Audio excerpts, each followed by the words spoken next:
வணக்க மக்களே, நாம இந்த ஆரோக்கியமான எச்சரிக்கை பதிவில் பப்பாளி பழத்தில் நிறைந்திருக்கக்கூடிய ஒரு சில தீமைகளை பற்றி தான் பார்க்க போகிறோம். நமக்கு தெரியும் பப்பாளி பழம் ஆரோக்கியமான மருத்துவன்மைகளை கொண்டிருக்கு அப்படின்றத. ஆனால் நம்ம பப்பாளி பழத்தை அளவுக்கு அதிகமாக சாப்பிடும் பொழுதும் பப்பாளி பழத்தை ஒரு சில உணவுகளோட சேர்த்து சாப்பிடும் போதும் அது நமக்கு தீமைகளை தான் விளைவிக்கும். இப்போ பப்பாளி பழத்தில் நிறைந்திருக்கக்கூடிய நன்மைகளை பற்றி பார்க்கணும் அப்படின்னா, பப்பாளி பழம் நீரிழிவு, புற்றுநோய், இதயம் மற்றும் பிளேட்லெட்டுகளை பார்த்தீங்கன்னா அதிகரிக்கிறதுல பயனுள்ளதாக இருக்கும். அதாவது நீரிழிவு, புற்றுநோய், இதயம் சார்ந்த பிரச்சனைகளை கியூர் பண்ணிடும். ரத்த பிளேட்லெட் எல்லாத்தையுமே அதிகரிக்கிறதுக்கு நமக்கு உதவிகரமாக இருக்கும். ஸோ இப்படிப்பட்ட பப்பாளி பழத்தை நீங்கள் அதிகமாக சாப்பிட்டுட்டீங்க அப்படின்னா அது உங்களுக்கு நன்மைகளை தருதோ இல்லையோ தீமைகளை அதிகமாக உண்டு பண்ணும். அந்த தீமைகள்லாம் என்னென்ன, அந்த தீமைகளை தப்பிக்கிறதுக்காக பப்பாளியை எந்த அளவுக்கு ஆரோக்கியமான முறையில் நம்ம எடுத்துக்கொள்ள வேண்டும் அப்படின்றத பற்றி ஒவ்வொன்றா தெளிவாக பார்ப்போம். அதை பற்றி பார்க்கறதுக்கு முன்னாடி இந்த வீடியோக்கு மட்டும் ஒரு லைக் கொடுத்துட்டு தகவல் உங்களுக்கு தெரிஞ்சவங்களுக்கும் ஷேர் பண்ணிடுங்க. இது அவங்களுக்கும் பயனுள்ளதாக இருக்கக்கூடிய ஒரு ஆரோக்கியமான பதிவு தான். இது போன்ற அப்டேட்ஸ்கள் நீங்கள் தொடர்ந்து பார்க்கறதுக்கு நம்மளுடைய ஹெல்த் நியூஸ் தமிழ் சேனலை சப்ஸ்கிரைப் பண்ணி வச்சுக்கோங்க. பக்கத்தில் இருக்கக்கூடிய பெல் பட்டனையும் கிளிக் பண்ணி ஆல் அப்படின்ற ஆப்ஷனையும் மறக்காம செட் பண்ணி வச்சுக்கிட்டீங்க அப்படின்னா நான் போடக்கூடிய எல்லா அப்டேட்ஸும் உங்களுக்கு நோட்டிஃபிகேஷன் அடிக்கடி வந்து சேரும். சரி வாங்க மக்களே, இப்போ வீடியோக்குள்ள போயிடலாம். முதல்ல நம்ம ஒரு நாளில் எவ்வளவு பப்பாளி சாப்பிட வேண்டும் அப்படின்னு தெரிஞ்சுக்குவோம். ஒரு நாளைக்கு 100 கிராம் முதல் 120 கிராம் வரைக்கும் பப்பாளி அந்த அளவுக்கு மட்டும்தான் நம்ம சாப்பிட வேண்டும் அப்படின்றத நிபுணர்கள் பரிந்துரைக்கிறாங்க. இதை விட அதிகமாக பப்பாளி சாப்பிட்டோம் அப்படின்னா பலன் கிடைக்கிறதுக்கு பதிலாக தீங்கு தான் கிடைக்கும். இது தவிர பப்பாளி இலையினுடைய சாறு நீங்க குடிக்கணும் அப்படின்னா தினமும் 5 முதல் 6 ஸ்பூன்கள் மட்டும்தான் பப்பாளி இலை சாறு குடிக்கணும். அது மட்டும்தான் போதுமானது உங்களுக்கு. பப்பாளி எப்போதும் நீங்க சாப்பிடுவதற்கு, அதாவது உணவுகளை எடுத்துக்கொள்வதற்கு 2 3 மணி நேரத்திற்கு முன்னாடியே பப்பாளி பழங்களை சாப்பிடணும். அல்லது உணவுகளை சாப்பிட்டு முடிச்சதுக்கு அப்புறம் 2 3 மணி நேரத்துக்கு அப்புறமாக பப்பாளி பழங்களை சாப்பிட வேணும். ஸோ இதெல்லாம் நீங்க ஞாபகம் வச்சுக்கோங்க. மிஞ்சிய பப்பாளி பழம் உங்களுடைய உணவு குழாயை சேதப்படுத்தும் அப்படின்றத நீங்க ஞாபகம் வச்சுக்கோங்க. அதாவது அளவுக்கு அதிகமாக பப்பாளி பழம் சாப்பிட்டீங்கன்னா உணவு குழாயை அது சேதப்படுத்தும். பப்பாளியில லேட்டெக்ஸ் மற்றும் பாப்பைன் என்ற கலவை இருக்கு. இது கார்போஹைட்ரேட், கொழுப்பு மற்றும் புரதத்தை உடைக்கிறதுக்கான வேலையை செய்யுது. ஆனா அதிகப்படியாக நீங்க பப்பாளி பழத்தை சாப்பிடுவது தொண்டைக்கு சேதம் விளைவிக்கக்கூடிய அபாயத்தை அதிகரிக்கும். இது உணவு குழாயை சுருங்க செய்யும். அப்படிதான் பாத்தீங்கன்னா ஆராய்ச்சியில தெரிவிக்கிறாங்க. ஸோ இதனால நீங்க பப்பாளி பழத்தை அதிகமாக சாப்பிடாதீங்க.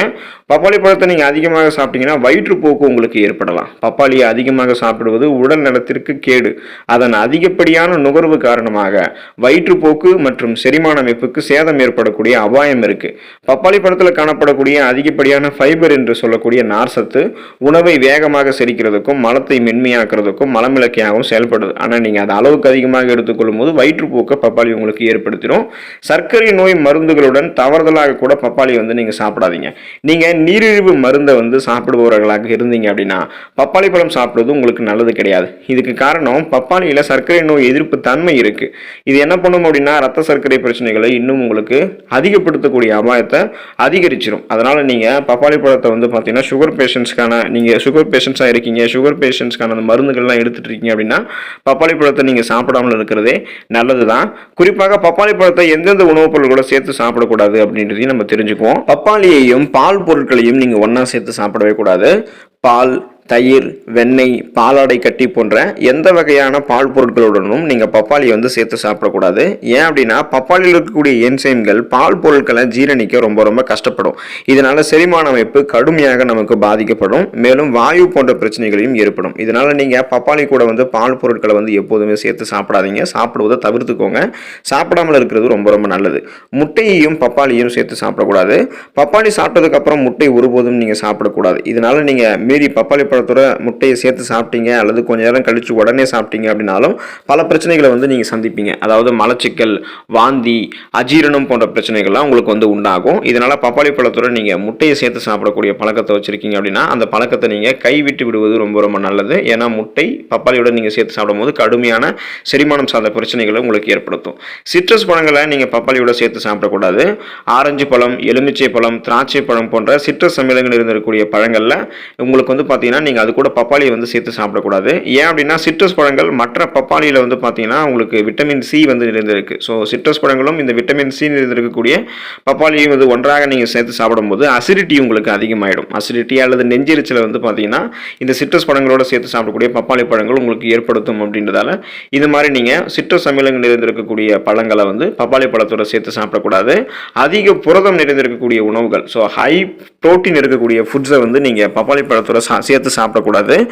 மீன், இறைச்சி, டோஃபு போன்ற அதிக புரோட்டீன் புரதம் இருக்கக்கூடிய உணவுகளோட பப்பாளியை ஒருபோதும் வந்து நீங்கள் சேர்த்து சாப்பிட வேணாம். ஏன் அப்படின்னா பப்பாளியில் புரதத்தை உடைக்கக்கூடிய என்சைம்கள் வந்து நிறைந்திருக்கு. அதிக புரதம் நிறைந்திருக்கக்கூடிய உணவுகளோட சேர்த்து நீங்கள் பப்பாளியை சாப்பிடும்போது அது அந்த புரதத்தை உடைக்கிறதுக்கு கஷ்டப்படும். இதனால் செரிமான பிரச்சனைகள் உங்களுக்கு ஏற்படுவதற்கு அதிகமான வாய்ப்புகள் இருக்குது. அப்படி செரிமான பிரச்சனைகள் ஏற்பட்டுச்சு அப்படின்னா கடுமையான பிரச்சனைகள், செரிமான பிரச்சனை உங்களுக்கு ஏற்படும் அப்படின்றத நீங்கள் ஞாபகம் வச்சுக்கோங்க. அதனால் அதிக புரதம் நிறைந்திருக்கக்கூடிய உணவுகளோட பப்பாளியை சேர்த்து சாப்பிட்றத வந்து நீங்கள் விட்டுருங்க. குளிர்ந்த நீர் வந்து நீங்கள் பப்பாளியோட சேர்த்து எடுத்துக்கூடாது.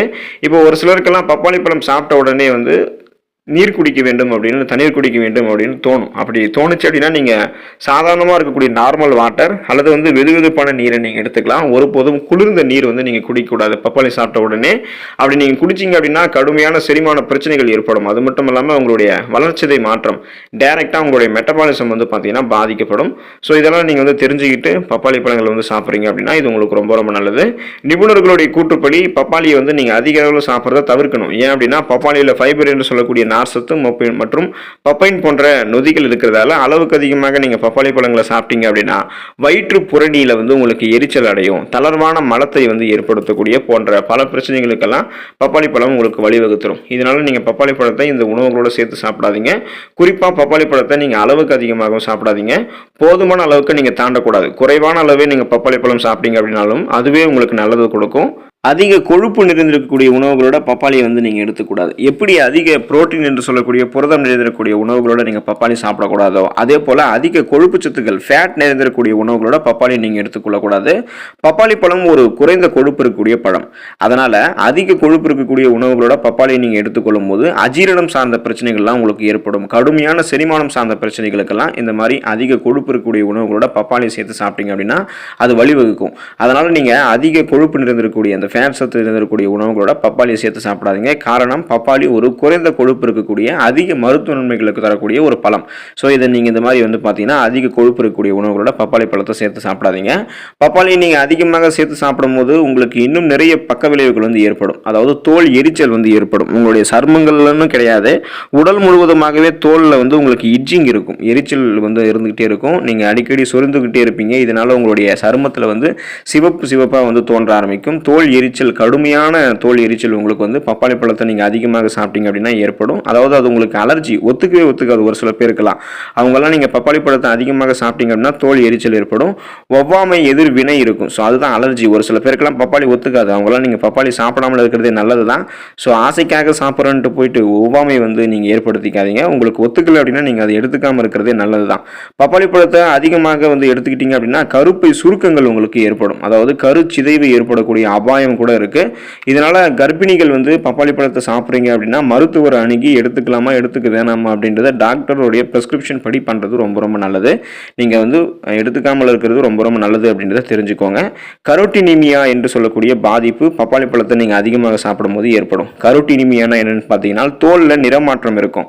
அதாவது உள்ளங்கால்கள் மற்றும் உள்ளங்கைகளில் மஞ்சள் நிறம் தோன்றும். இயல்பாக இருக்கக்கூடிய அந்த வெள்ளை நிறம் கலந்த மாநிறம் உங்களுக்கு மாறி மஞ்சள் நிறத்தில் உங்களுடைய உள்ளங்கால்கள் மற்றும் உள்ளங்கைகளில் மாற ஆரம்பிக்கும். இதுதான் தோல் நிறமாற்றம், கரோட்டினிமியா அப்படின்னு சொல்லுவோம். ஸோ இந்த ப்ராப்ளம் ஏற்படக்கூடாது அப்படின்னா பப்பாளி பழத்தை நீங்கள் குறைவான அளவுக்கோ அல்லது போதுமான அளவுக்கு மட்டும்தான் எடுத்துக்கணும். வயிறு கோளாறு உங்களுக்கு வந்து ஏற்படும். ஸோ முன்னாடி சொன்ன மாதிரி நீங்கள் பப்பாளி பழத்தை அதிகமாக சாப்பிட்டீங்கன்னா வயிறு கோளாறு, செரிமானம் சார்ந்த பிரச்சனைகள் ஏற்படும் அப்படின்றத ஞாபகம் வச்சுக்கோங்க. இதனால் வந்து உங்களுக்கு நிறைய பிரச்சனைகள், சைடு எஃபெக்ட்ஸ் வந்து மற்ற பிரச்சனைகளும் வர ஆரம்பிக்கலாம். அதனால் நீங்கள் இதிலிருந்து தவிர்ப்பது ரொம்ப ரொம்ப நல்லது.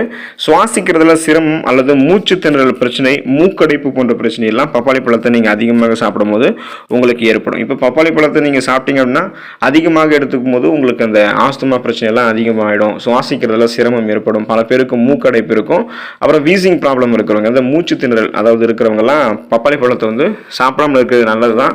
நீங்கள் குறைவான அளவுக்கு சாப்பிட்றேன்னு சொல்லிட்டு போயிட்டு அதிகமாக சாப்பிட்டுட்டீங்க அப்படின்னா சுவாசிக்கிறதுல சிரமம் அல்லது மூச்சு திணறல், மூக்கடைப்பு போன்ற பிரச்சனைகள்லாம் ஏற்பட்டு பாதிப்புக்கு ஆகிடுவீங்க. இதனால் நீங்கள் பப்பாளி பழத்தில் இருக்கக்கூடிய இந்த தீமைகள்லாம் தெரிஞ்சுக்கோங்க. இந்த தீமைகளை தெரிஞ்சுக்கிட்டு ஆரோக்கியமான சூழலில் பப்பாளியை சாப்பிட்டு அதில் இருக்கக்கூடிய நிறைய மருத்துவ உண்மைகளை மட்டுமே பெற்று நலமோடு வாழுங்க. அடுத்த ஆரோக்கியமான பதிவில் மறக்காமல் சந்திப்போம். நன்றி மக்களே.